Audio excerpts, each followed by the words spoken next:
Doesn't end well unless it ends. Can't just report the fucking obvious. I don't care what a critic got to say, I got them picking up the pieces. That mean you really playing with your life, I'm about to come and just a motherfucking jump. Just go. And here we go on a Friday morning. This is the Outlaw Apostle Podcast. I'm your host, Troy Neff. I'm the fucking guy, the other fucking guy in the room. And what a room this has turned into. It's taken a minute. We figured it out along the way. We appreciate you all, just sticking with us. You three people, we love you to death. And the other fucking guy is Leo, who's really done a great job in here. We have a real legit studio and not just in a den. This is a studio, man. Oh, yeah. Not too bad. Then we got a few more things coming on as well. So can you imagine if we'd had the money that Kamala gave that one podcaster? Oh my God, to set up the wasn't podcast? It like $100,000? It was a lot of money. Man, shit we could do with $100,000 for this. I mean, we spend money like nowhere near $100,000 though. I spend the most money of someone who has the least watched podcast, but most consistent. We are consistent, right? Consistently, because we started out 2 shows a week, and then we've been doing 3 for a while. Really, for quite a while now, a few months now. Yeah. Then we went from just recording it to live. That was a good thing because I like to talk about current events. I think it really did work out really well for. And so many other people have decided to. The bigger podcasters have done the same. Move to live streaming. Yeah. And then we do the interviews. You guys, we did a great interview the other day. I was absolutely so happy how it went because Dawn didn't really like to do videos on social media, but she's made herself do videos on social media. And, you suck when you first start. So what I tell people is it's okay. Suck. Nobody's going to see it. And keep sucking and you'll keep getting better. But if you don't start, 6 months later, you're still going to suck if you don't start. So you got to get the suck. You got to work through the suck. But we did this about her pre-contest. We want to do one after the show. I don't want to put anything out there. I'm superstitious in that way, but she's going to do very, very well. In fact, so we track everything. Not everything. We don't track calories. We track the macro we track is protein, and it's worked. It's worked. Like the reaction she's gotten from other people who have competed has been incredibly really good. And not just saying that, not just people just saying it to you because they want to be your friend or a friend like, man, you look good. Or like, no, other people that know that have done this kind of thing.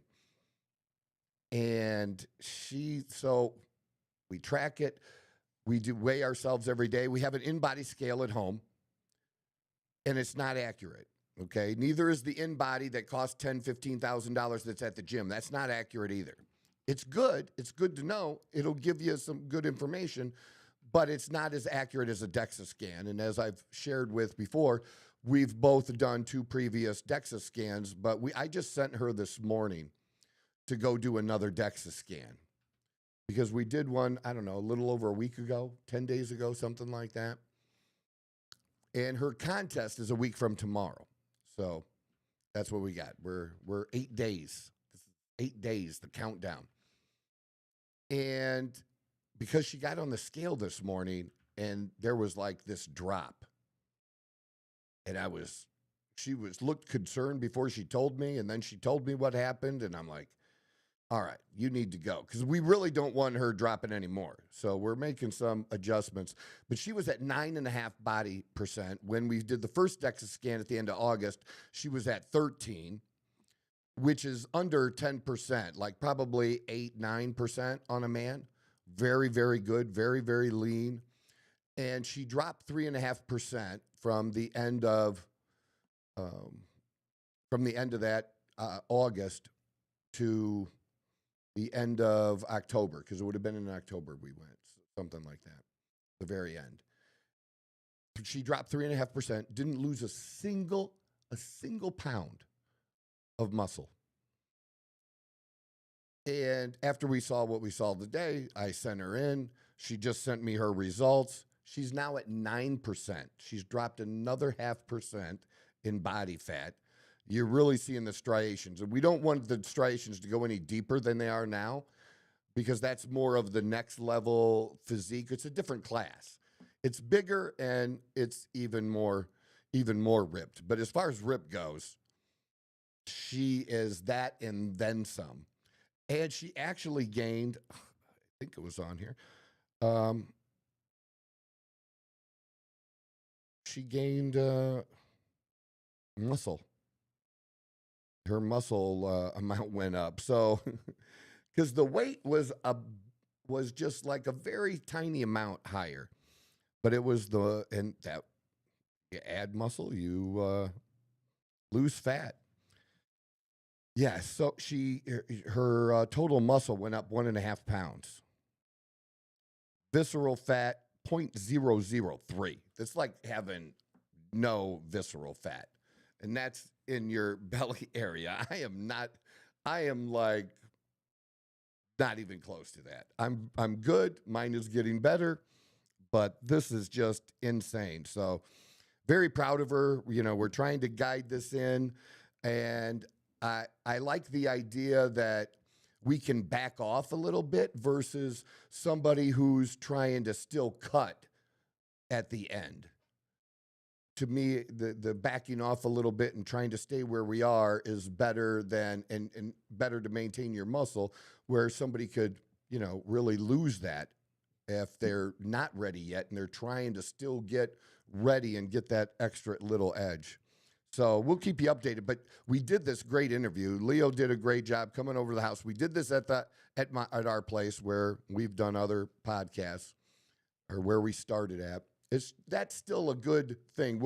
We'll eventually get here where we have couches or some other, you know, kind of setup where we'll do that too when we do interviews, at least in studio interviews anyways.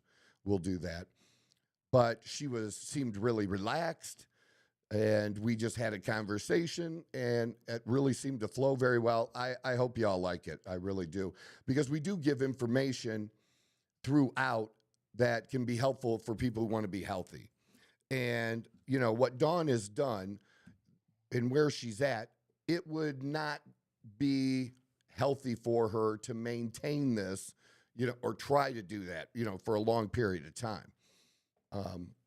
You're doing it for a show, and that's what you do there. And then you know, we want to get her back at a comfortable spot where she can enjoy, and she's looking forward to that, where she can enjoy a dessert again too when we go out. But tremendous job, and we'll do one after the show and give you guys an update and what she's going to do from there. But super happy for her, and. Yeah, and Leo's going to be there for that. We're going to have backstage stuff. Who knows the people that we're going to get to talk to. This could be really cool. All right. So let me mention right away, since we're doing this, that subscribe, you know, help us out. Hit that subscribe, like, share, do all that. Check out our other social media. We're connecting them all. We're posting everywhere, being very active. I haven't been as active the last 2 days just with things that have gone on, but we're being very active with that. I do have a new TikTok account. And in fact, one of my nephews, as I call them, I'm kind of an uncle to a number of young men because I'm like too old to be their bro. So anyway, so I'm their uncle, and he just messaged me. He goes, "Is this you?" The name was Dr. Dre. No, fuck, man, no, that ain't me. Dr. Dre ain't me. But all the videos are me. Somebody who set up an account took all my videos I don't have access to. Maybe we can go there and steal some of my videos back and repost them. That might not be a bad idea, ones that we like anyways, or that have gotten more views. I thought of that. How about we steal my own shit back? But people that are trying to rip people off. And I got banned a second time, complete account ban by TikTok. And that post I shared, the post was, in the video, was about Trump and the Epstein files. And I didn't say anything outrageous other than I believe somebody is being protected and it's not Trump. Trump might be involved in protecting them, but we don't know or understand the reasons for that stuff yet. I hope we do at some point. I still want that information. I want other people that were involved to go to jail, no matter who they are. I think that's pretty fair of most MAGA people. And when Trump said, about I don't know why Trump hasn't cleared it up. I wish he would. But when he was talking about it being fake, and I think he means more like what the FBI did. See, there really was a Steele dossier. Now, the information in it was bullshit and was proven not to be true. And it was all a setup between the Democrats and the government. And the Democratic campaign and the government. That's all true. But that's what I believe Trump means about this, that Democrats are using it, weaponizing it, not that the whole thing is like some kind of scam. It's not like that. I think he means it almost exactly like he does based on what they did to him before. And we still want that information. We just do. I couldn't believe Leo seen it. Did we play that clip on here? What clip? My the one video. of you We getting played banned? my video, right? In one of the previous episodes this week. It's just been a blur, and I'll get to more of that, why everything's been a little bit of a blur here. But yeah, we showed it. There's nothing in there that should cause a ban. In fact, when I started the new account, which is on TikTok, the Outlaw Apostle Podcast is the name now. Look it up. I'm almost at 100 in a week. Get me over 100. Get me to 1,000, people. Good grief, it's so fucking frustrating, but we fight through. It's just part of doing business. It's okay. But anyways, yeah, I reposted the video again. They took it down again, and I think I appealed it, and I actually won the appeal this time, where previously I lost the appeal for the video, and then I lost the appeal for them closing my account.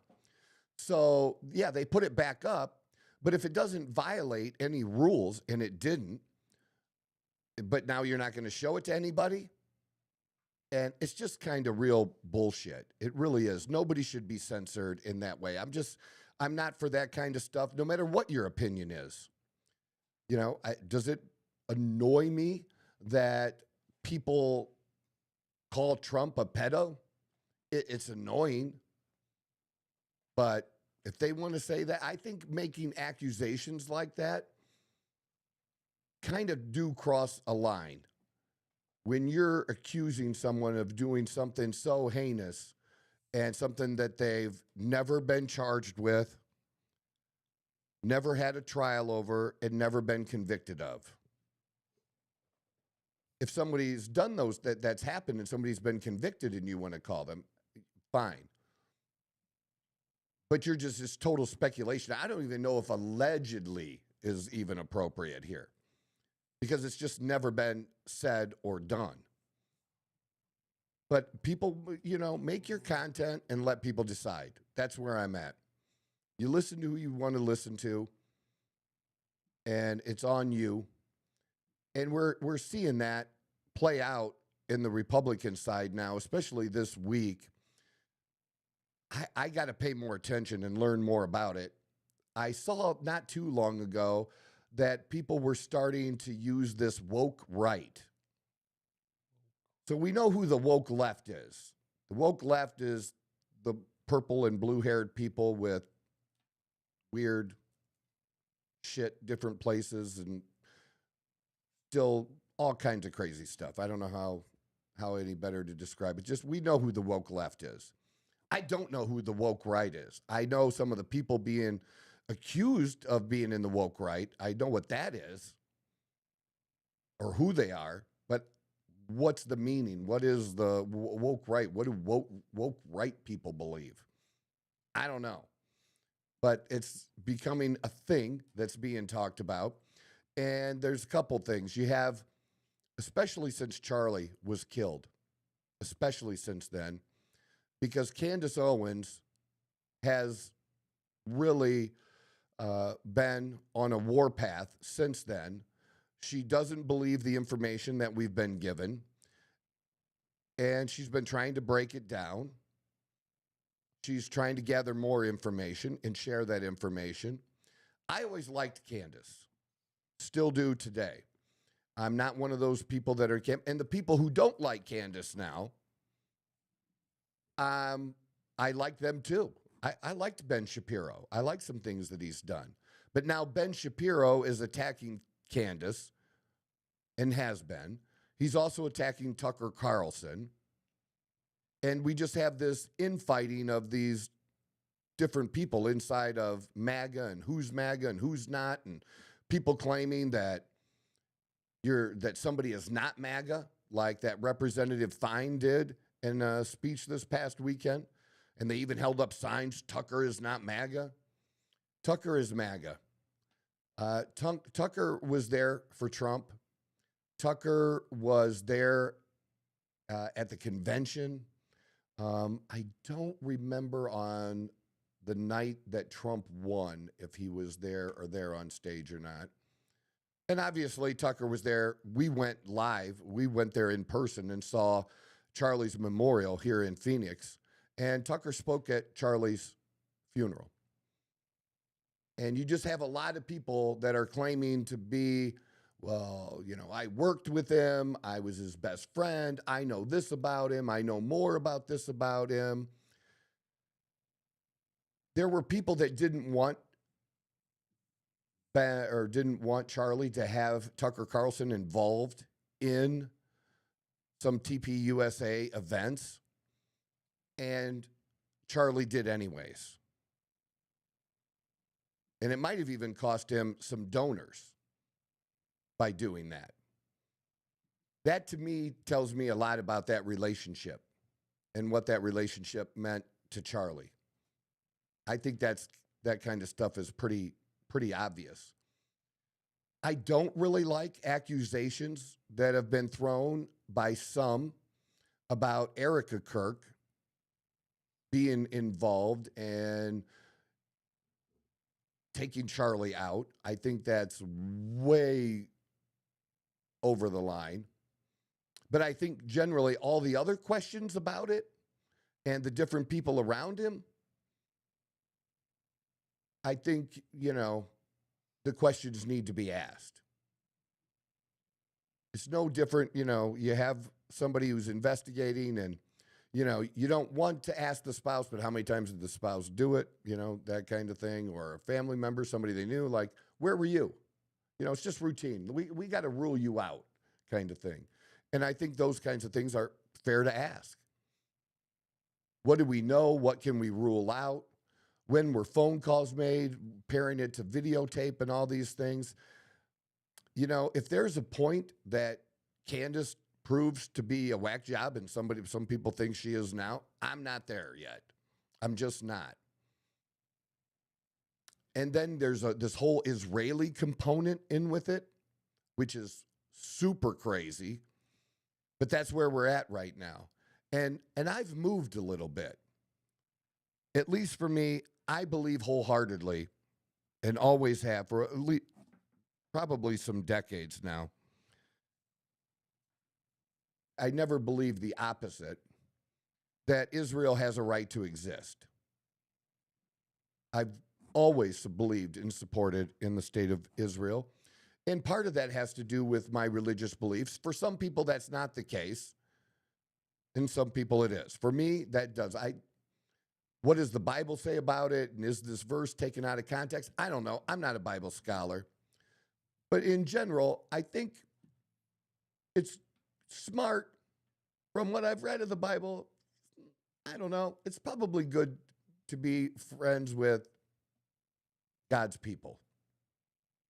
You know, I do believe that, at least for me, and everybody might that. And I'd also defend, Jewish people, especially after the Holocaust and what was done. I'm sure there's other genocides that have happened since, the beginning of man that have taken place that are as bad as that was. And it's just that was one that was not too long before my lifetime started. So you obviously have a greater connection with history that's a little bit closer, right? At least I think so. But I am this. I was MAGA before Trump, and maybe we weren't using the word, but I was MAGA before Trump, and Trump didn't create MAGA. The first person we really know of using MAGA, Make America Great Again, was Ronald Reagan. And then I also believe even Clinton did that as well, right? So I've always been that, and I'm American first, and probably even more so today than ever before.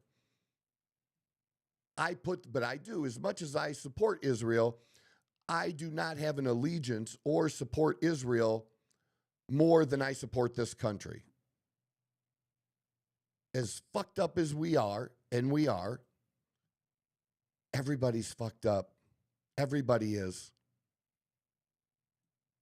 I think we're still the best, the greatest, have the greatest opportunity of any country in the world. There is nowhere I would want to live and build a life than right here. Now, maybe some people, they build it here and then they ride off into the sunset with all their billions and want to relax somewhere else with all their billions.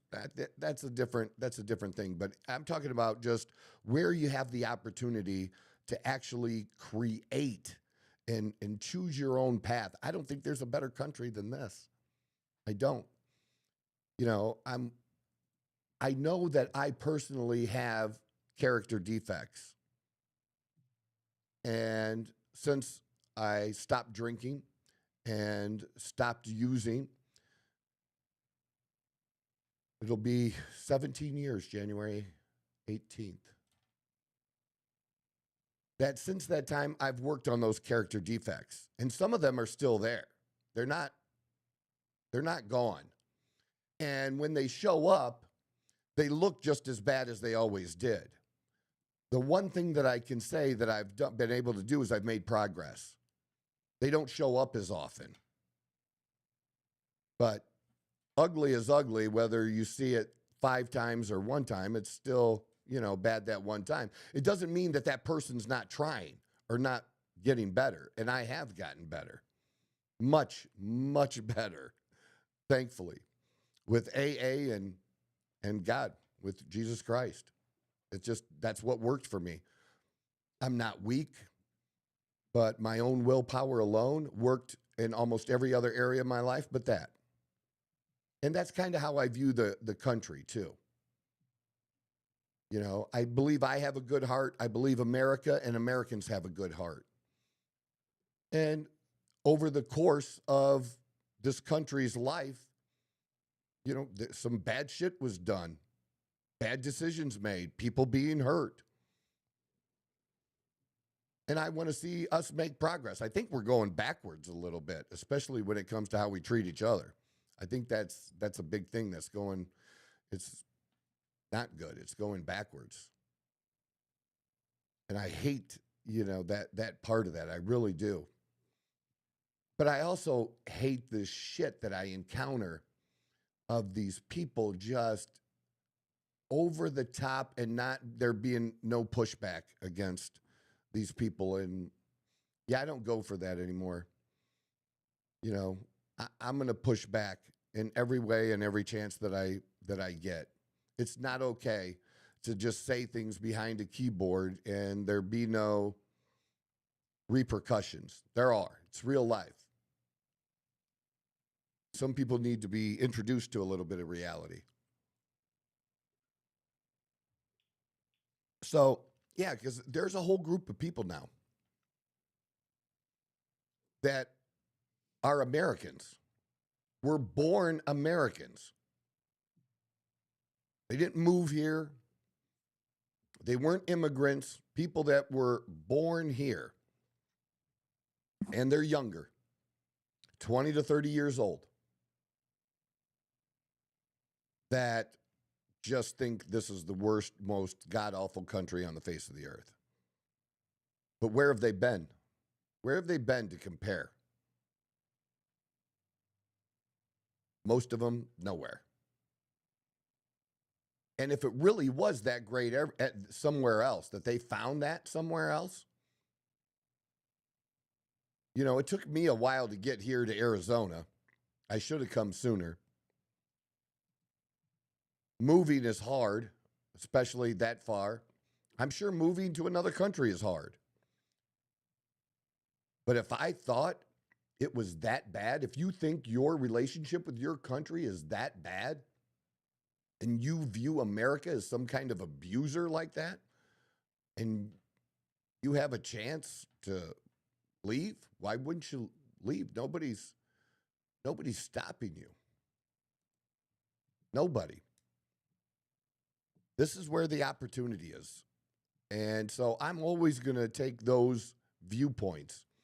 I acknowledge when bad things happen, but I can't just dwell on it all the time. I can't keep dwelling on the fact that my TikTok account got banned. I just have to get to work and rebuild another. That's what I have to do. So I don't know what else to really compare it to like that. But it's just having a positive mindset. There's good and bad that happens in our lives every single day. And I choose to do that good thing, to have that vibe. You know what I mean? And actually, people have said something to me about that. People that Dawn and I have sat next to at restaurants and stuff that we've ended up talking to, you know, have made comments like that to us, to me, just about the vibe or the feel that they get being in my presence. And, you know, I wasn't even thinking about it, but it was a nice compliment to get. It was a nice compliment to get, but that's just, I'm just not just somebody who complains and complains and complains. You know, something happens, I don't like it. My staff tells me we have an issue. It's going to suck. I might not be happy for a moment. But then I just get to figuring out how can we work around, what's the solution? How do we find a solution? And that's just what it's about. It's just about finding solutions, a way to figure it out. And there's a lot of people that don't want to figure shit out anymore. A lot. They want somebody else to do that for them. And I realized that quite a number of years ago when I had my radio show, and I put it out there, like, do you want to take care of this? Do you want to be responsible, or would you prefer the government? And then at that time, it shocked me. It doesn't shock me now, but at that time, the number of people who chose to push their problem to someone else to take care of and solve for them, and said that that's what they wanted over having personal responsibility and taking care of it themselves, was a little bit of a majority. Not huge majority, but a little bit of a majority. And I was really, really surprised about that at that time. Now today, that just seems to be the thing. And I've talked about, and most people will talk about, that believe like me that there's nobody that's going to save you. The government's not going to save you. No person's coming to save you. Someone actually thanked me again yesterday that has thanked me in the past, and they don't need to keep doing it, but you know, hey, I get it. I appreciate it. But another nephew who I'm very, very proud of and has gone through some struggles, health-wise, you know, had things happen for himself and his spouse, just a great young man and a great father. But there was a drinking issue, and I give tough love when I talk about it. That's really how it is. And for whatever reason, at that time, he was ready, and the tough love that I gave stuck. And the change in his life and how he handles things and has been able to handle these struggles that he would have normally drank through, very, very much different in a great way. And I'm glad I'm able to have that kind of an impact, and I want to have as much of a positive impact and people to have great lives as much as I possibly can. But that's what it's about, man. That's what it's about. Just being dead honest with people and just letting you know that, and he happened to mention that he mentioned specifically, because I have the text, that it was about nobody was coming to save him and how that's the part that really hit him. He had to do it. He had to make the decision. And thankfully he did. And, I lost a family over that. He still has his. He saved himself and his family in time.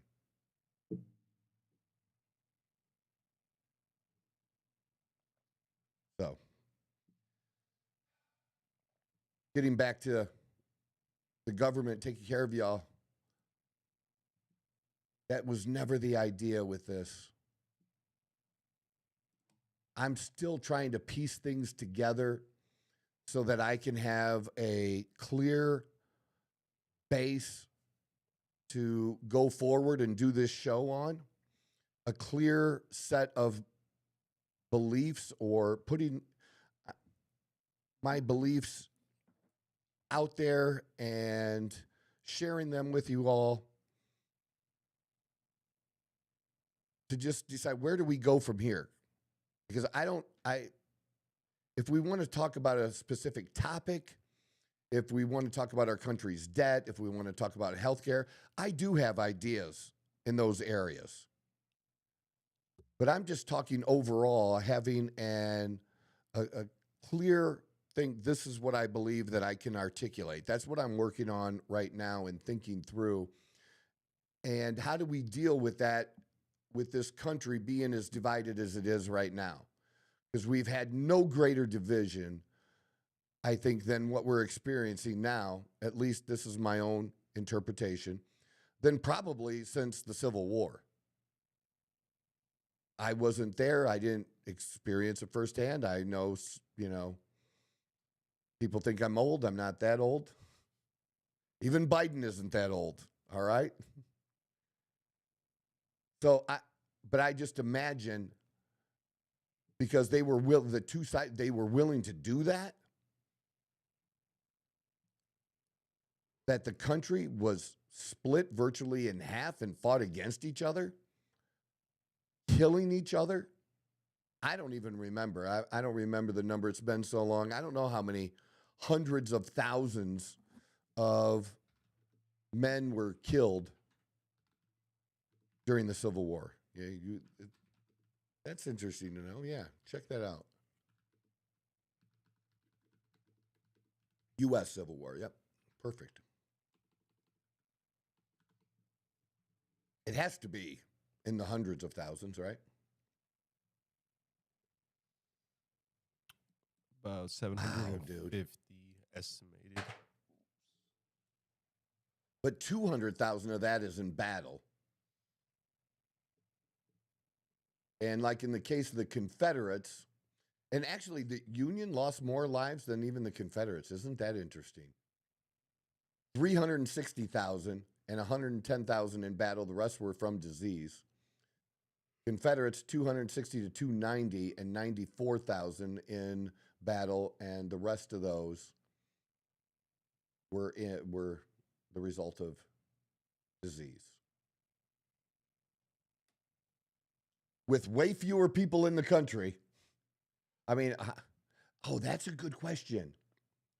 Here's the question. We're putting in terms of the percent of the population at the time of the Civil War. based on our current population, what would be the equivalent number of people killed if the same results were to happen today based on the same percentages? Does that make sense? A little bit? This has got to be shocking, right? This is because that other numbers we just had the Civil War.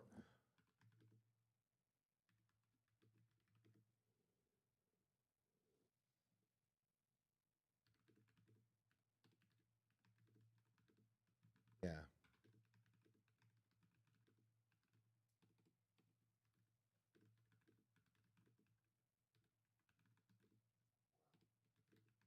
It's going to be something.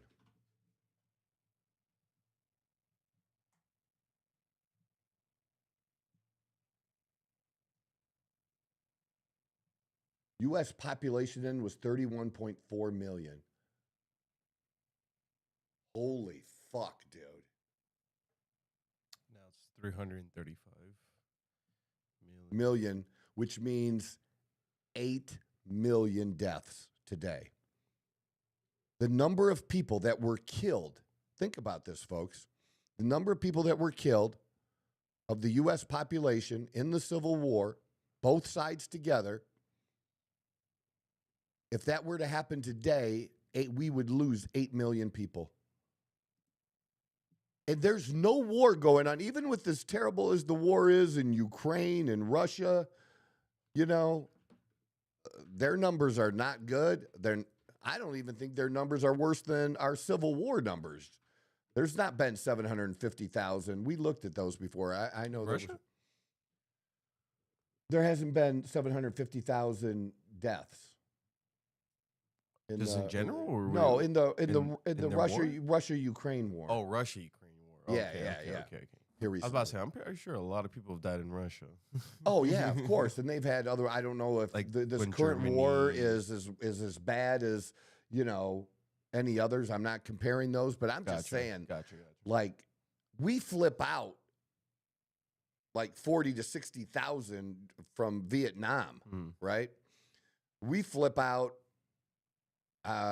Afghanistan, that kind of stuff. We're probably at less than 10,000 people dying in total. Us, our own U.S. forces in Iran and Iraq. You know how many, and we're not even talking about injured. That's different. We didn't ask the question about injured before either. You know, people losing legs and limbs and all that stuff, but just how crazy a number that is, 8 million. To really put that in perspective, if we had the same results. Population of New York City. Oh, I didn't even think of that. More than the entire population of New York City. Every person in Arizona or Virginia dying at the same time, basically, is what the equivalent to that now is. That's crazy. That's crazy, though. Yeah, that's just crazy, man. But it just shows you how bad that was. So as bad as I think the situation is now, as far as the country being divided, not as great maybe as the Civil War, but since that time, and certainly during my lifetime of 57 years, there's always been the two sides to some degree, and even more little factions, where you had your two main sides and then you had some smaller little groups out there and the independents and stuff. There's not very much of the other anymore. There's not very much left-leaning Republicans anymore. They're still out there. And there's not very many right-leaning Democrats anymore. We have our two extremes, and then we have that next group on each side that are tending to maybe go more extreme. I'd probably disagree with that, to be honest with you. All right, tell me. I could probably disagree with that. No, I think people are becoming more extreme?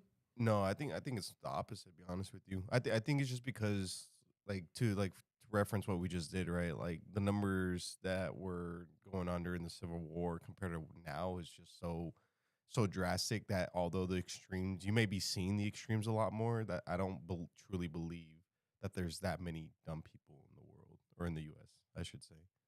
So you think think it's there's less extreme people? I think there's a lot more level-headed people where they're kind of more not either left, not right, more of like, but they have to play the left or right role. I think it is at that point where you have to, because I mean I remember as a kid you still had like your third parties or your individuals or whatever.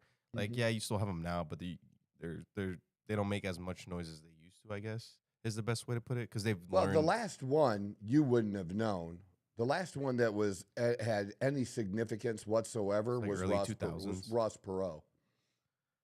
Because I remember, I don't know why I remember this, but I do remember one of our like history teachers going over like why it was like pretty much stupid to run as an independent. Yeah, the last one to try was Ross Perot.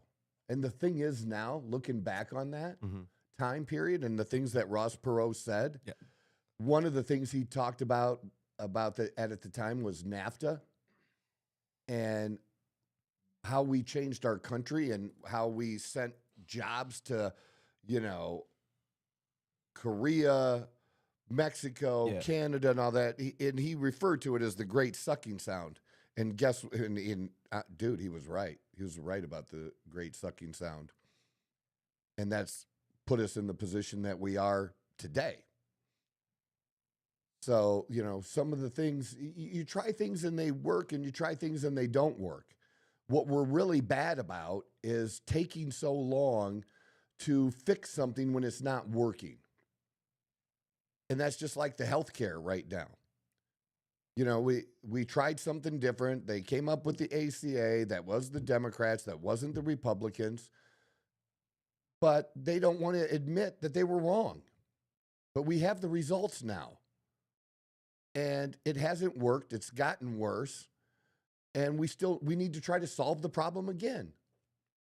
And what they've done and what Republicans gave it to, well, it's too late now. It's the system we have. We're going to just keep trying to make it better. But we're not. We're not making it better for anyone. And if you think making it better is just taking government money and giving people more money in a subsidy, no, that's not the answer. That just enriches the insurance companies. The system, I think it's fair to say both sides will agree that the system is broken.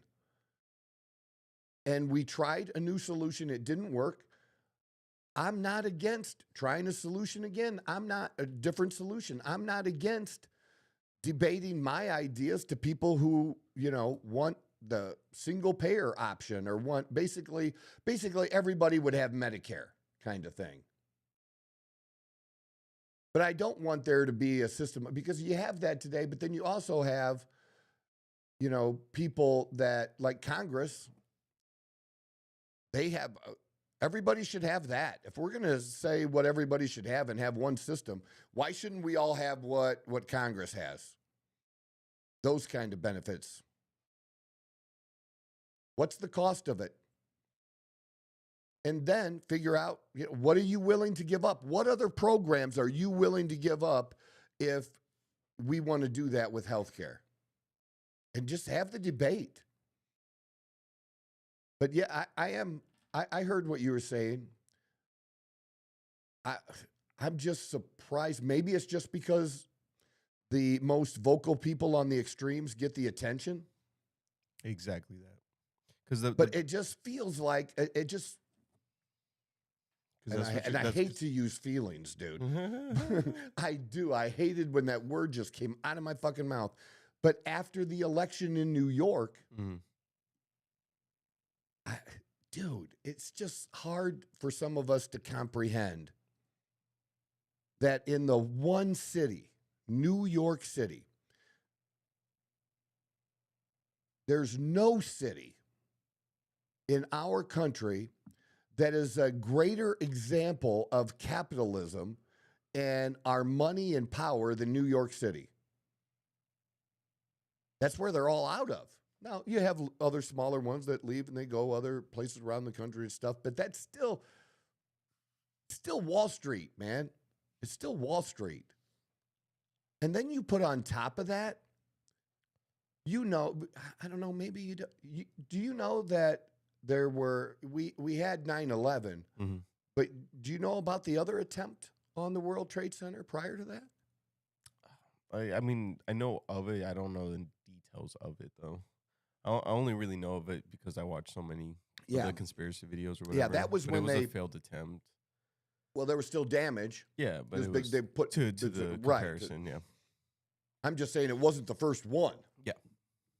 It was just the 9/11 was the one that created the. Well, wasn't that like a whole thing, right? It's like because of the past attempts, but no one took it serious or something like that, and like one of the defense or something like that got in like a lot of trouble because like they told them clearly like a few times like, hey, there was an attempt on this and they were like, oh, it's whatever, we'll brush it over or something like that. Yeah, I mean, you do have. It's kind of odd. So I've been watching something. We've been watching, Dawn and I just finished it last night, watching The Diplomat. Okay. It's on Netflix, and it's a pretty good series. Pretty good. Very interesting. And when you start thinking, how believable is it? And it involves the CIA. It involves a couple that have done things behind the scenes, important things behind the scenes, to get information, to pass it up the line that the government would use, the military would use, and, you know, the people who were elected to use to make decisions. Okay. And they married, and she gets named ambassador. And her husband had been an ambassador, and a pretty important ambassador previous. And he went with her. Their marriage gets rocky. Then there's a switch where where the current president is going to dump the current VP because there's a scandal going to come out. Okay. And he's looking for the replacement. Well, before he replaces her, the current vice president, he dies. And so the VP that everybody thought was going to be gone soon becomes the president. And then she was considering actually the woman that the president was going to consider to be VP. Okay. And then it turns out, as her husband was advocating for his wife to take that position, the VP position, and he had advocated for her to the president who died too before he died, right? Okay. That she ended up the VP, the female who became president. She chose the husband to be the VP. Her husband? Chose the ambassador's husband. Gotcha. Instead of choosing the ambassador, right? Herself, yeah. But again, he's done this shady stuff throughout and done deals and things like that. And it's just interesting hearing that backstory and then just thinking, not that it's true exactly like that, but to a certain extent. Yeah, the deal making, the things that go back and forth between two countries. So you have actually what actually happened, and then you have the stories that everybody involved tells that's going to make them look the best about that particular situation, right? And I've since I've been watching that show, I've been thinking of our own government like that. Do you know what I mean? Like looking through that lens more, being more critical of that and saying to myself, Troy,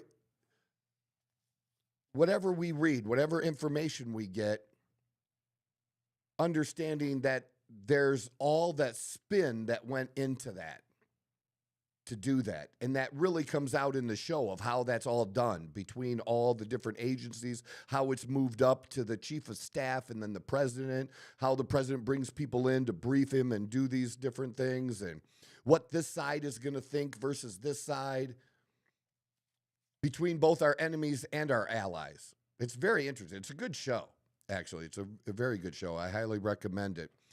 But it's just given me a way to to be more critical again. I've done it in the past. Maybe I was getting away from that. It's just making me more critical of these things now and what else is going on behind the scenes. And that's when your tinfoil hat gets going, right? The conspiracies and who did what and this. And the way the third season ended was crazy. Just a crazy ending spin with it that, yeah, I won't spoil it. So for people who want to do that. But it makes sense that it really does work the way that you see in the show. And maybe it's obviously we have different real storylines that are presented to us, or fake storylines that are presented to us, right, than what's in the show. But how that works out or happens, I'm sure they wanted to get that to make that as realistic as possible. Oh, yeah. Right? And you'll see that in the show do that. And I think it would do us all a little good to do that. That sometimes, so here is the thing. So she hadn't picked her vice president yet, but she was thinking of the Hal. He was her first choice, but Hal's a little crazy sometimes, or a little the husband. Okay. And in a good way, actually. He's very good at what he does, and so is his ambassador wife. Very good at what they do. But she was considering someone else. And it turns out, like, he was doing some deals already, that there was legislation that a whole bunch of presidents for like 60 years that were trying to get together and pass. It was called Law of the Sea. And I remember hearing about it. I don't remember all the details about it previously, but getting people to sign on, other countries, like a treaty in this Law of the Sea, or getting it passed here in the United States, something like that. And he was making deals and was 3 votes away. And he finally had to tell her, because she was going to dump him as her VP choice, you know. And it finally had to tell her, and she was in shock. He's 3 votes away because it's such a big deal. And it turns out that he ends up doing it. But again, he made a deal about some global, climate stuff. I think I even meant that's where I got the idea the other day when I talked about it in the show about making giving somebody money for a project in their area or district to get their vote. That is it really worth it? Apparently, they think that getting this legislation passed. And to me, I view that a lot like the Middle East. Every president has wanted to make peace in the Middle East. And President Trump made, whether people like it or not, laid the foundation with the Abraham Accords during his first term. Biden didn't really build on that. Trump's back, he's building on that now, and just had some announcements that some other countries are going to come on board. And it's basically an agreement that these countries are going to respect Israel's right to exist, and vice versa. Everybody's going to respect your right to exist. Because when you have an ideology that says, bottom line is, I think you should be dead, okay, you're going to be paranoid like Israel and Jewish people are. You're going to be paranoid. The other side wants you dead. They don't even think you should be on the fucking planet. They'd be okay with every one of you dying. But that was their ideology. And getting more of the people that aren't extreme in that ideology, not the extreme Islamists, to sign on, say, you're good. We don't want to fight. We want to make money, and we don't have to be friends. You don't have to invite the other person over for a gaming session, all right? But we don't have to be at each other either. But the president's building on that.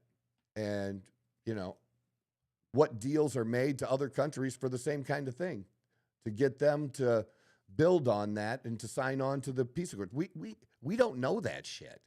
But to think that there's not any deal making going on with that would be naive of all of us, right?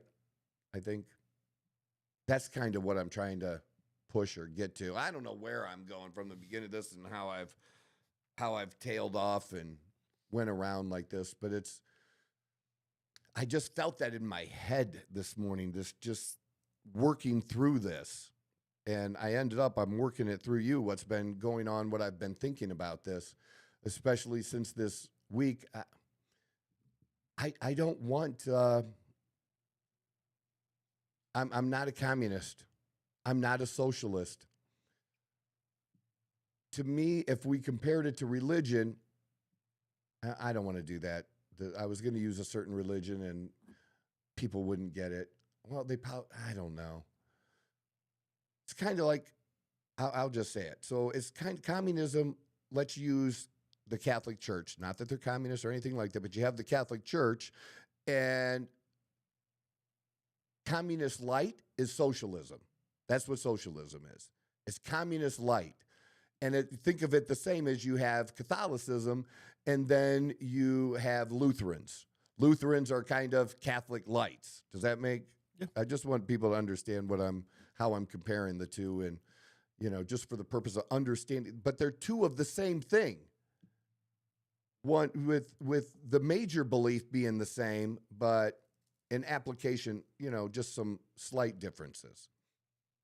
And that's what it is. So to me, there's not a lot of daylight between communism and socialism. And they've tried to add on and call it democratic socialism, or I even seen somebody trying to talk about China and, communism must work. Look at China. China took off when they were brought in to be made equal under world trade. I don't know how many years ago that was. Over 20. It was a long while ago now today. But during that changed everything for them. And they also implemented some capitalist ideas. That's how they were able to do that. So it's the capitalist ideas that changed people's life and brought people out of poverty, just like it did here. The idea that we can bring everyone out is just not a thing. And it sounds great in theory to want to try. You're just going to make more people miserable. That's how it works. You're not bringing the people at the bottom up to the level of the top. You're bringing everyone at the top and at the top of the middle, the upper middle class, you're bringing them down. That's everybody shares in the misery. When there's always, and pretty sure that's in the Bible, right? I can't give you quotes and verses, but the poor will always be with us. Now, that doesn't mean, if they're always going to be with us, we shouldn't do anything. No, we should. We should help. But the idea that everybody is going to get the same result, there is no equality and where that happens. And if you don't have a religious belief, if you don't believe in God and eventually a rapture and, that there's this new world where Jesus comes back again, and if you don't believe that, that's okay. But that's the only world where utopia happens then. That's it. Other than that, it just doesn't, okay? It just doesn't.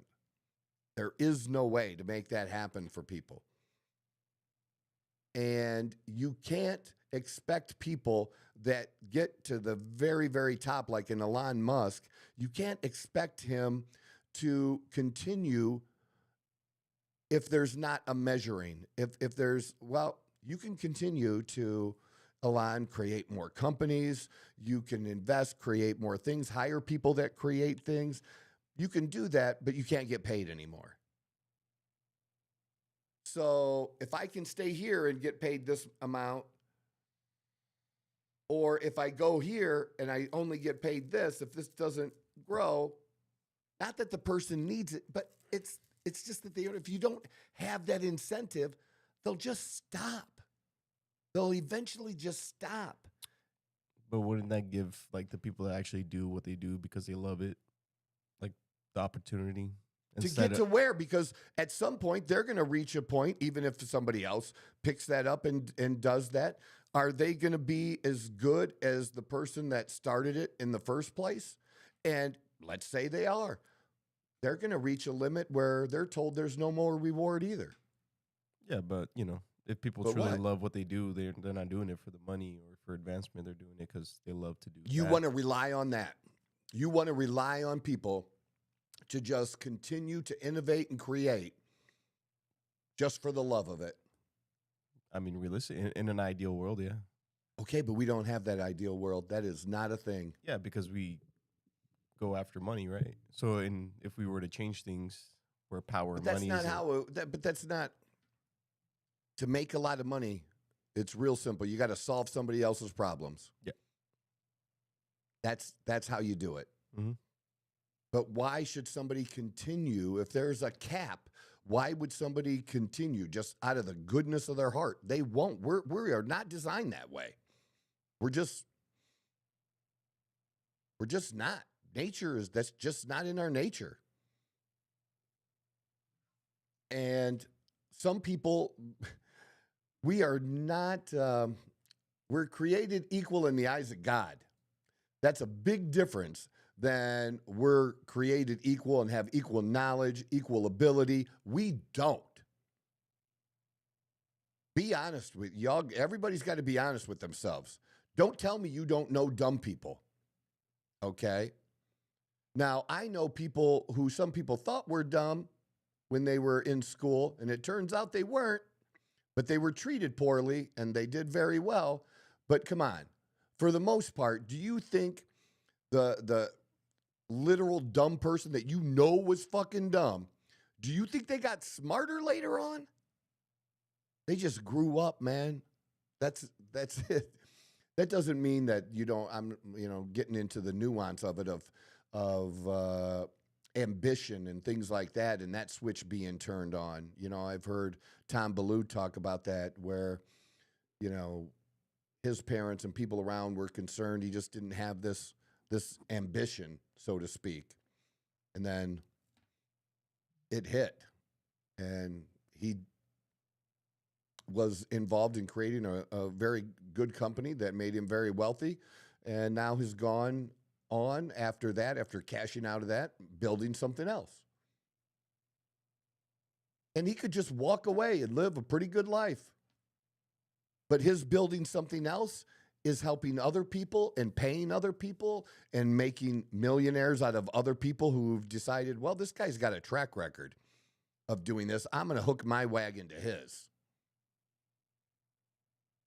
Everybody's not a leader. You're just not. Everybody can't be the chief. And I don't know if if I've been in situations where there were too many chiefs and not enough Indians. That just not a good thing. The Indians are valuable. Workers are valuable. Should they be paid? They should be paid. But you should also be able to make that decision for yourself. You should be able to agree to work for whatever you agree to work for. That's on you. I think they want, Mamdani, if I heard right, wants like a $30 minimum wage in New York. But here's my question. Why not? 30? Fuck it. Why not 40, man? Let's just be realistic about it. I mean, it is. If we could do 30, but why can't we do 40? And these people just believe, well, in small businesses, we'll have no problem doing that. Except some small businesses, because not every business makes it. Those people take risk. They might say, you know what? Instead of me trying to make it, you know what? $40 an hour, I'm gonna quit. Why should I struggle with my business? Because it takes time. Even we talk about Andy Frisella. Listen to Andy Frisella talk sometime about like the first 10 years in the supplement business. That both him and, was it his brother? His brother, partner, whoever it was. Yeah, I thought it was maybe his brother. Maybe it wasn't. I don't recall off the top of my head. But they didn't make any money. Like any money. They both worked full-time outside of operating their first supplement store. And for a long time. They did the, basically peanut butter and jelly and, like Gavin Newsom, they did the mac and cheese. They did the cheap shit. Alex Hormozy lived in his gym when he first started. He would go and Chipotle was his thing.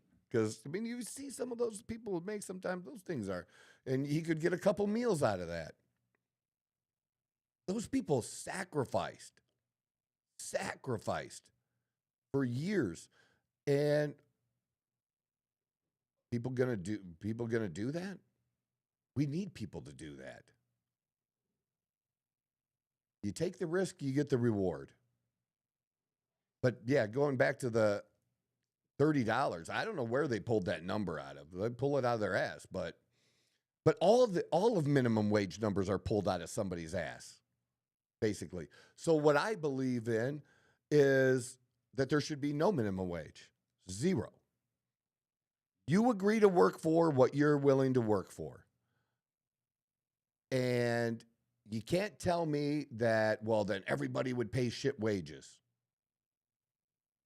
Then they wouldn't get workers. They just wouldn't. Because some business is going to say, well, look, yeah, this guy's only paying $5. And, you know, I just need to pay $7. I can afford to pay $7. I can steal his people away.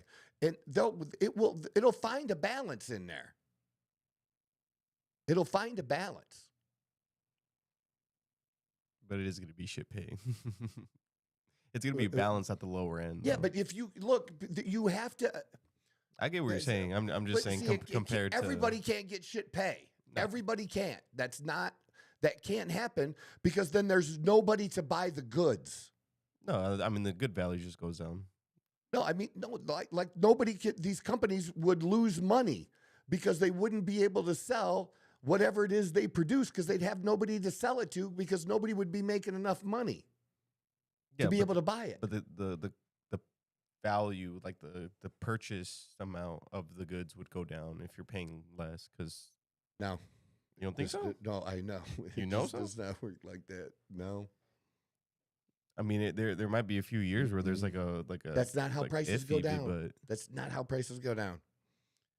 Prices go down when more people get into it. So first you have to have the wealthy people, right? The wealthy people get introduced to the new technology first, always. And let me use another example. I had my eye done. You know, that's the thing. You don't see people talk about it as much anymore, but it's so much cheaper today than what it was even when I got it done. The laser surgery, right? So basically it's a machine. And the doctor makes these cuts. He flips it open. And the most important part about the process that I learned when I went through the process was the fact that getting the right eye test done. The more accurate the eye test was, the better your surgery was going to come out to be because that's the information they put into the machine, and the machine did the work. And very few people had these machines because very few people, eye doctors, could afford them to do them. And those that could afford it to do it, you know, they started out, it was probably $10,000 when that first started. And I think when I got it done, it was around $5,000. And you could probably get, even, you know, with inflation, now you're probably talking $1,000 for both eyes at the most. But what happened was somebody started making money doing this. And then, again, it was the quality. You just had to have a good enough guy who would be able to cut that and flip it open. It was the machine that did the work, right? So the more people that got those machines, because they wanted that money too. Oh, that's a good profit. $10,000 for one person to do the laser surgery. I'm going to do it, you know, for $3,000 an eye, $6,000. And the prices came down. And it just kept coming down. And the more people did it and were able to afford it. My brother-in-law, I think he did it before I did. I think he paid closer to $10,000 when he did it. But that's how it happens because it wasn't covered by insurance, right?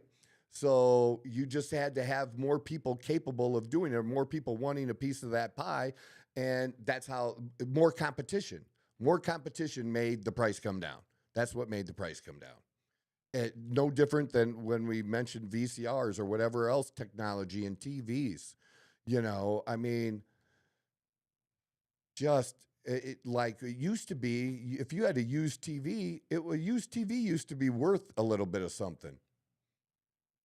A secondhand TV, a TV after 5 to 7 years, you're going to be lucky to get $50 from anybody, because for 150, 200 bucks, you can get pretty good, damn good size now, right? I mean, I don't know how many thousands I spent on 2 big 50-inch TVs for my basement that I put side by side. And they were heavy motherfuckers too, right? I don't know, 6,000, 10,000. Now, 98-inch screen for under $2,000 at Costco. I seen 98, and the picture is incredible, man. Incredible. Just amazing. And every year it keeps coming down. It was that way with computers. Just kept coming down. Costs kept coming down. And the product got better. But there was a limited number of people that could afford it when it first came out. And then sometimes technologies compete against each other, you know, because we went from like VHS tapes before we had the little discs. We also had ones that looked more like albums, you know, right? And then you had even when you had the VHS, there was also beta at the same time, but VHS took over from beta. You know, sometimes it's better products, sometimes it's better marketing that somebody wins by. Hello, Apple, right? That kind of thing. But that's how prices come down. And if you know, how do you want to make your money? You get to decide. Do you want to offer your service to at a higher amount to a more limited number of people? Or is your product better to go out towards the masses and the price be lower? You have to figure that. That's all things entrepreneurs deal with when they do that kind of stuff. It's what I deal with, even in service. You know, I'm not the cheapest. I'm not the most expensive. But I provide service that a few that are cheaper than me, I provide a service that they don't provide at all. They give you no instructions. Zero. It'd be like giving you the components. The computer's $100, but the computer's not put together. Here, it's a mess. You got to figure out how to put it together with no instructions. Or you could pay $400 for that computer and it's all put together. Well, fuck. How many hours is it going to take me to do that and put it together and learn how to do this? I think I'll pay the $400. But each person can decide that. Another person can say, I ain't got nothing better to do, and I want to figure this out. I'm going to pay the $100 and put it together myself. It's all a choice. That's business. That's things we're able to do. Yeah. I don't know if that helps make my points or not. I don't know. I feel like it didn't, but. But it's somehow we got there. I don't know. No, I mean, because like I was, my point was that like I mean, if the minimum wage is down, eventually the price of products is going to go down. But I'm saying but that hasn't happened. I'm not saying it's happening now. We were talking about theoretically about like the 30, like we're talking about the no minimum wage and everyone just gets paid whatever they want. And we're talking like it is going to be shit pay because obviously companies know that. Here's what I'm going to say about that. Go ahead. There is a minimum wage, and how many companies can really get away with paying minimum wage right now for a quality worker? Federal? Almost none. Well, but state. But that's what that's. Go ahead. But even with state, use the state number because it's higher. Mm-hmm. All right.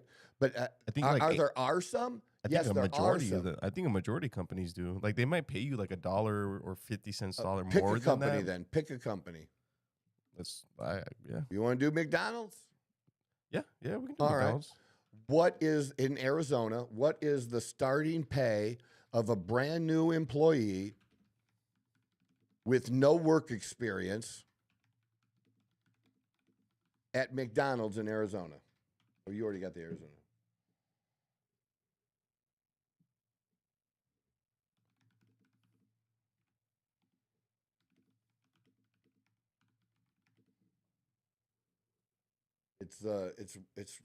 I can't believe it's thinking this long. $15 to $16. Okay. What's the minimum wage in Arizona? $14.70. Here, we could do another one. So too. it's $1 to $1.30 higher than what the minimum wage is. Yeah, but like, But what? But tell me, how much does a person deserve with no experience? no, I'm not. That's not what I'm arguing. Right? What I was arguing is that if there was no minimum wage, the pay would be shit for a lot of people. But look, there's a certain cost of living now. We've 100%, established the 100%, cost of living. 100%. Okay, if we eliminated it now, there is no way that you could go back to paying just everybody's paying shit wages because nobody would literally be able to afford to live. Yeah, but companies wouldn't company obviously wouldn't do that dramatic change because they understand that not, if they aren't able to pay people, if people aren't working for them, people aren't going to be selling stuff. So That's they're what going I to said. they're going to keep it at a certain. But eventually, if there is no minimum wage, yeah, at first it's going to suck for a lot of people, but it will settle down at the shittier end of pay for people. Dude, I cannot imagine what that transition would look like. It'd be horrible. I mean, it'd be The again. market would crash. It would like be so. horrible, It just can't be. horrible.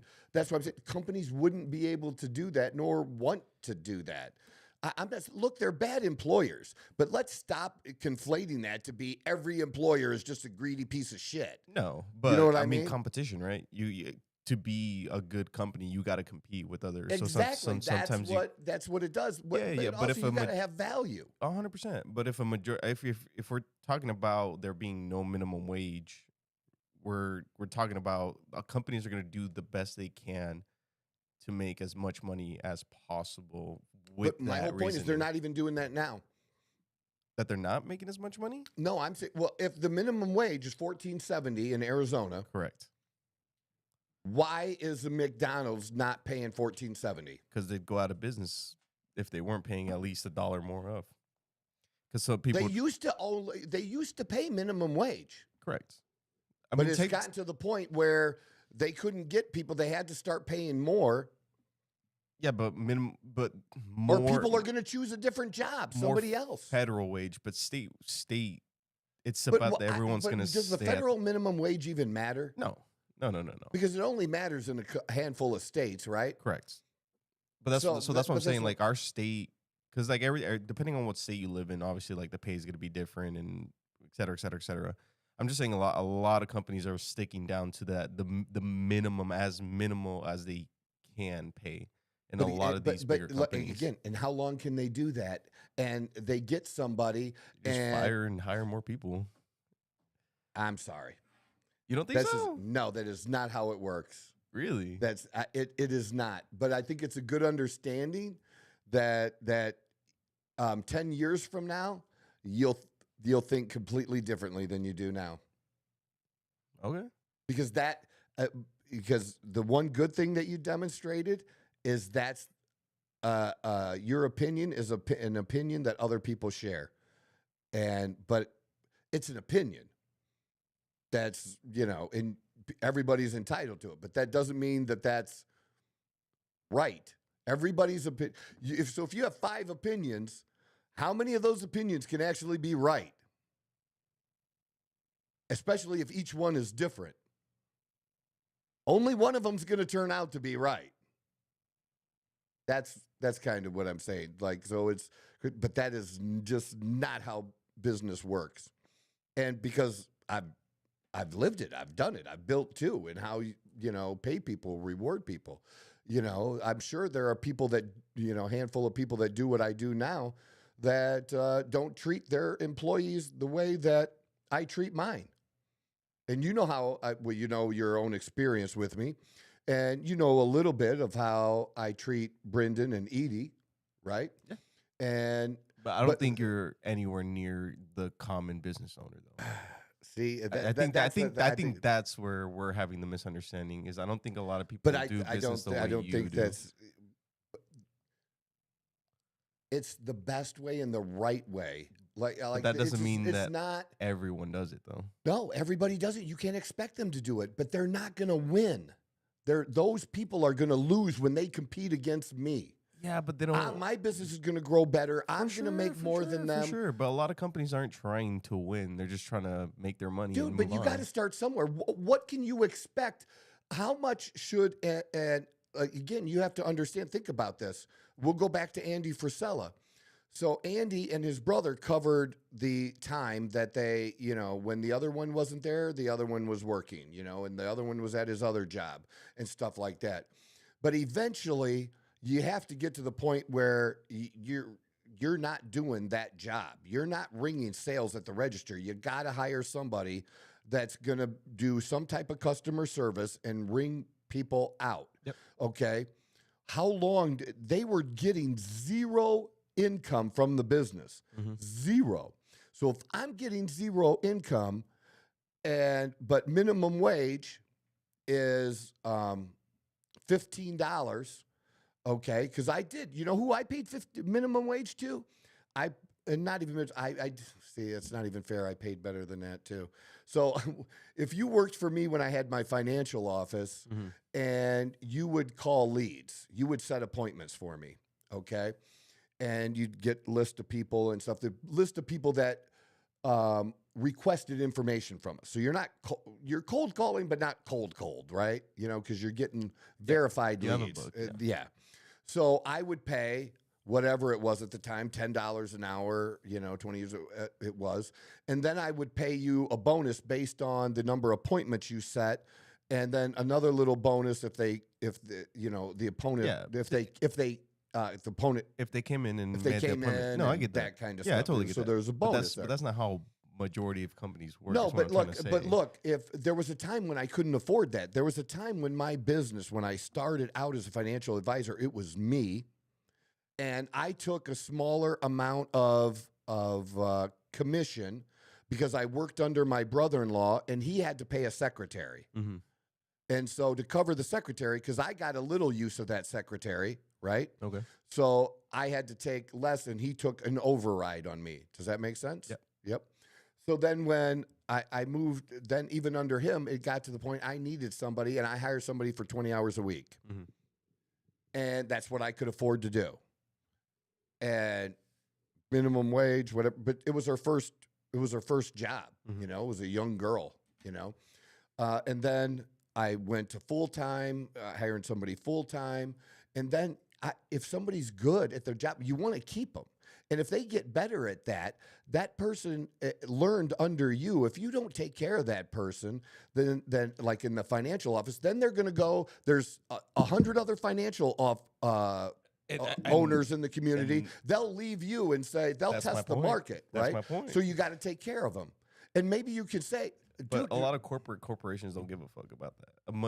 It's not a majority, man. You're thinking way too money. You're way too negative like that. There's way too many. But again, it's a choice. You can choose. You don't have to work for them. 100%. But a lot of people are put in positions where they have to work. So they put up with it. We all have to work. 100%. Okay, so you're not put in a position you have to work. We all have to work. There's no free ride. No, yeah, for sure. Compete, be better, or you'll make more. For sure, but that's for the everyday person. I'm talking about corporations and companies. But it's not working that way now. Look, that's why we're at where we're at now, and that's why we're in New York, because every corporation is bad. Rich people suck. They're not paying their fair share, and that shit is just not true. Because then you just have to explain it to me. What's the fair share? How much is the fair share? I mean, that's up to the company and who they're paying. Fair share. I'm talking about taxes. Taxes. I'm talking about taxes. Right, but billionaires, we're the same thing. We're saying that billionaires are bad and big corporations. All corporations are bad. A good majority of them, for sure. We just view that totally differently. That's fair. And I'm just telling you, it's not the majority. And if you're in that group, that company is not going to, they're not going to be the number one company. They're not going to be the number two company. They're not going to be the number three company. They're not. I'll disagree. I'll disagree, and then I'll leave it at They're that. not. So what bad company treats everybody totally like shit that is a great company? I'm pretty sure a lot of the Pick like one. soda companies are pretty. The soda companies, like Coca-Cola. Coca-Cola, Pepsi. I've heard they're pretty not the best. How are they not the best? No, just like the way they treat employees, I guess, or whatever. In factories? Yeah. In what? Factories in Mexico? No, like in the U.S. All Oh, right. we're talking about the U.S., right? Yeah, but I'm just trying to where you're getting that well, I guess I've known more drivers. They get paid differently, but so put it in there. I want to Put in what? What is the what is an entry level position at a Coca-Cola factory, and what is it starting pay? Lowest entry level position at Coca-Cola and its starting pay.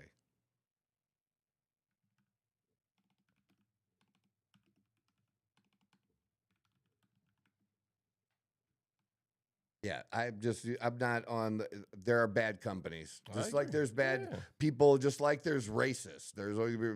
But a majority of people are not racist.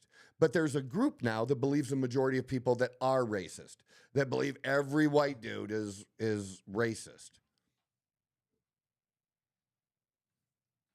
1750. 18. They start around 14. But that is for location dependent. About 14 for certain roles. So yeah, about anywhere from 14 to 18. So But what is the position? What is the work they're doing?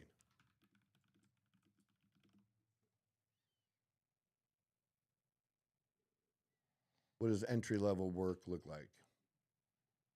Merchandiser. Restock Coca-Cola products at grocery stores.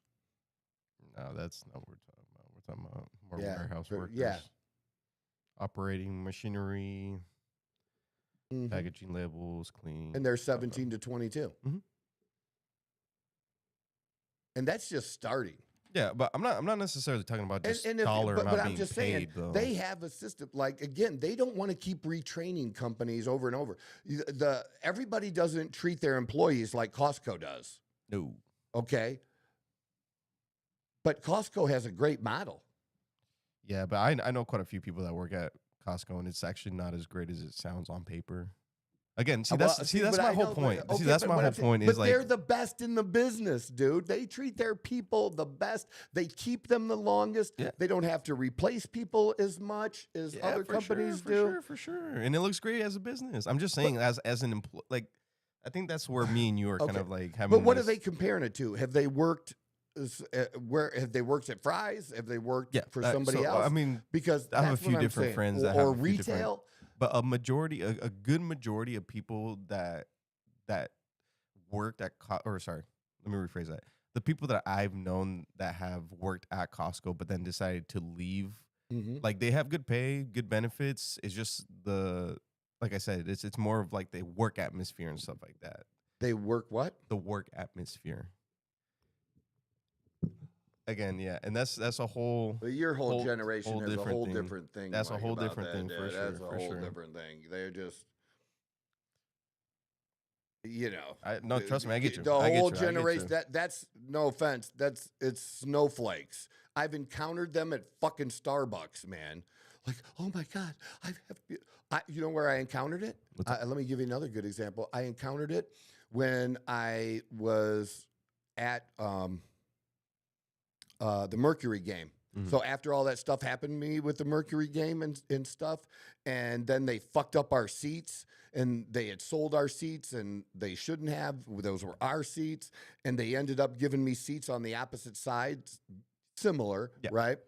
But the band I got around my wrist when I came in, we came in the doors we normally came in on. Yeah, but it was a different band different side. Which both sides are equal. They're the same thing. They serve the same thing. And this girl was giving me shit about my band. And I wasn't I didn't say, fuck you, you're an idiot, you're stupid. But I was firm. Like, you can call somebody over here. You're not getting to play like you get to block me from going in here. Mm-hmm. Dude, she was like upset. They had to like console her later. Yeah, that was according to the head of security. And he just rolled his eyes like it's just them. He understood. He knew. Like it wasn't about me treating somebody bad. I didn't. But I also wasn't gonna take that for the answer and walk a completely, because again, you already fucked me on my seats. Yeah. And I want to hang out before the game with the people that are normally under there that I normally hang out with. Mm-hmm. And there's no reason to when both sides are serving the exact same fucking thing. You know what I mean? And then once we were on the other side at halftime, we did stay over there. We do, because we're already there. We're not going to walk across the whole motherfucking arena, basically, like that. But how her reaction to it, that's young people today. They could never work for me, dude. Like, you can. Good people can. You're not. That's the thing, too, though. I want you to understand. Dude, you guys, you and Brendan have the greatest opportunity. Oh, my God, because you can just crush your generation. Crush them. Crush. Because there's so many are soft. And, yeah, I wholeheartedly believe that. And, you know, there's no reason somebody else can't do the things that you've done. And you didn't have, in what you've described, you had good parents. You still have a good relationship with your parents and everything. You know, you would say, you know, childhood, you know, it was your childhood. You don't have bad things to say about that. As far as we've all have shit that happens. We all have shit. We've all had trauma in our life. I'm not talking about that, but generally, yeah. But you didn't have, you know, certain things that you saw other people have, advantages that other people had. Sorry, education-wise, gotcha. That kind of stuff. No, luckily I was smarter than most of the people around me. But like but were your parents, when you turned 16, they weren't able to buy you a new BMW? Oh no, no, that's what my point is. That's what my point is. No. It wasn't like that. You know, it was like, for me, I accurately describe my childhood, that I had a normal, typical 70s childhood and into the 80s that all my other friends basically had. Some had a little bit more than my parents did or there, but I wasn't really denied, you know, a lot of stuff. I got one good pair of shoes, and I was able to have one cool pair of shoes like other kids and things like that. But yeah, I didn't have all these other advantages that someone did, and I figured out a way. You figured out a way. You know, in working for the bank, and now, you know, you and I have teamed up, and now, like, where this may take you beyond me and what you can do, they could do that they could do that if you want. They're just choosing not to, man. That's all I'm saying. Like, that's what I mean. And you could, like, literally crush it because you have that mindset of doing that. Because now if you compare, you know, you to other people your age, you know, you may not be in the 1%, but I'd put you in the top 10. I think that would be fair, really. You know, Brendan is a few years younger than you, right? And he's doing well now, but he doesn't have what you have. But what you have is what he wants next. His next big thing is a house. In doing that. And that's a big deal now for people in their mid-20s. If you can get a house, like, again, that seems to be the struggle, and we do need to address that. I do agree with that, and that's a whole nother thing I wanted to get into with Trump and what's going on. That I don't even want to even mention it to go down that road because we need to be done. But yeah, but you're crushing it. But other people have that choice, and if they're not willing to put in that work, they don't deserve it, man. They don't. And if your employer sucks, figure out how to become valuable, because again, the entry-level jobs that we're talking about, in-store stocking and display, what skill does that take? Hand-eye coordination? Zero. You need not to be a total fucking moron. That's what you need to show up on time. That's the only skill that you need. Because literally, 99 out of 100 people should have the capacity to do that job. Okay, that's different than how many have the capacity to sit in your chair right now. Way lower, way lower. And as you continue to develop that becomes more valuable and more valuable, putting that all together. Then you're able to show other people how you do what you do. And then they start doing it for other people and they work for you. Because you built that up, you have the clientele, and you have like, look, how does this work? So here's what'll happen. You'll have other people to ask you to do for them the things that you do for me. And at some point, you're maxed out. You can only do it for so many people because you only have so many hours in the day. But maybe you have enough of that you like, you know what? Now's the point. I reduced my hours at the bank. Now I can get rid of all my hours at the bank. But at that, you're still going to reach a capacity. And then what happens? Somebody else is going to ask you, and you're going to turn down a few people and like, how do I create the next me? Somebody's coming for me. How can I say, well, I can't do it, but I have people that can do it for you. And they work for you. And they're going to learn from you how to do that. But what don't they have to do? They don't have to. You get a piece of that pie, and you deserve that pie because of the work and skill that you've done, that you've gained the trust of other people, right, to pay you that they don't have to get the client. They just have to go do the work. Your value is when you switch over from doing the job to selling the job. That you don't do the job anymore. Other people do the job. You do the managing of it because you have a group of people that do it. Does that make a little bit of sense? Yeah. And dude, on what planet do they deserve anything close to what you get? There's going to be a gap, and there should be a gap because, again, you did the work. You put in the time to build it, and you've built a reputation to a point. It's no different than what I do. I have other consultants now that work for me. And that's because I can only handle so many clients in a day. It was like, well, I was with this person, can I go through you? And I'm like, I'd love to be able to help you. If a client refers somebody to me, I take them. But if somebody else wants to kind of come over, I'm like, I'm going to give them to Brendan or one of my other reps. Like, here, you handle this person. But I still leave the door open for that person. Like, look, this is your main contact. But if there's something they're not able to do for you, they'll come to me. Or if you have an issue, you come for me or specific advice. You saw one of my videos and you want to say, Troy, what do you think about this for me? Because maybe this consultant, he's just learning about how the different products work.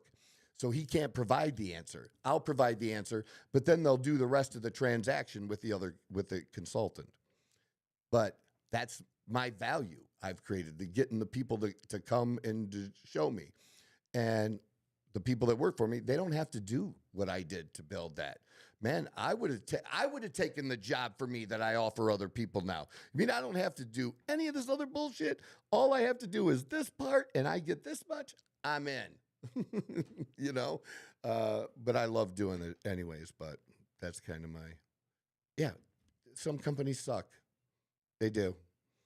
And companies suck now, and we have minimum wage. You'd have companies that suck if there was no minimum wage. That was my whole point. But I will say this, but I don't think a government should be able to take away my ability because it's me. It's my choice. If I want to work for less than minimum wage, I should be allowed to do it. That's the number one reason I don't believe in minimum wage. You do not have a right to tell me what I'm willing to give my time for. If I'm that down on my luck, and it's no different than, like I told you, I would help some young people out. They would want some help, and I'm like, addicts and other things that needed some money. Like, I'm not giving you money, dude, but I'll pay you $50 to do this for me, like that. You should have a right to be able to do that, whatever that is, agree to. And you can also come back to me and say, well, could you do 60? Or like, and maybe we negotiate and I give you a little bit more, or I just say, you don't have to take it because I got 2 people behind you that already told me they would take it for that. It's just on you. You're just my first choice, but I'll try out my second choice. Your first choice doesn't always work out. People don't work out in business both ways. I'm for individualism in that way. I think you get the best results collectively by the individual. You having ambition raises everyone else up in the long run. Yeah. I don't disagree with that.